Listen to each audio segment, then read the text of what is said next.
الفنانة مي كساب والفنانة منى فضالي ضيوف في واحد من البرامج التلفزيونية واللي بيقدمه الإعلامي مصطفى الأغا، وكشفوا عن تصريحات كتير عن حياتهم الشخصية وحياتهم الفنية، ده غير تصريحاتهم عن مسلسل جعفر العمدة واللي جمعهم في الموسم الرمضاني 2023. وكان من أهم تصريحات الفنانة مي كساب عن مسلسل جعفر العمدة إن المسلسل أعاد اكتشافها مرة تانية، واتكلمت عن فريق عمل المسلسل والتعاون اللي كان بينهم في المسلسل، وقالت إن هي وهالة صدقي وإيمان العاصي ومنى فضالي كان الرباعي الأخطر في جعفر العمدة. وكمان قالت إنها حست بنجاحها في مسلسل جعفر العمدة من طاقم العمل قبل الجماهير. واتكلمت مي كساب عن حياتها الشخصية وقالت إنها اتجوزت عن حب وممكن إنها تسيب الفن بس عشان عيلتها. وكمان اتكلمت عن زملائها من نجوم الفن وقالت إن الفنانة منى فضالي ممثلة خطيرة ومحمد رمضان نمبر 1 وتامر حسني نجم الجيل، ده غير كمان كلامها عن حسن شاكوش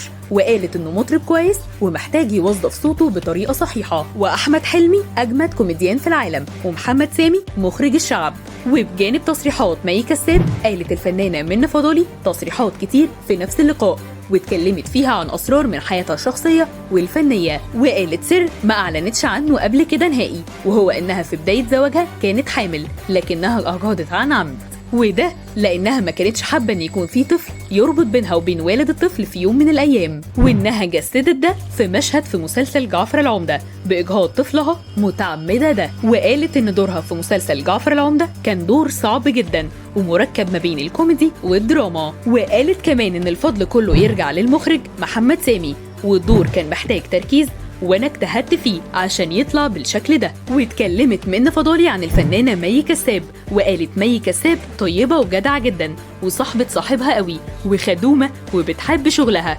وعندها أمانة بينها وبين شغلها وبتتعب فيه بجد. وصرحت منى فضالي عن المواصفات اللي بتتمناها في زوجها المستقبلي وقالت محتاجة حد شبهي ولازم اللي قدامي أكون فهمته وفهمني عشان أقدر أتعايش وأتعامل معاه، وأفضل يكون من خارج الوسط الفني.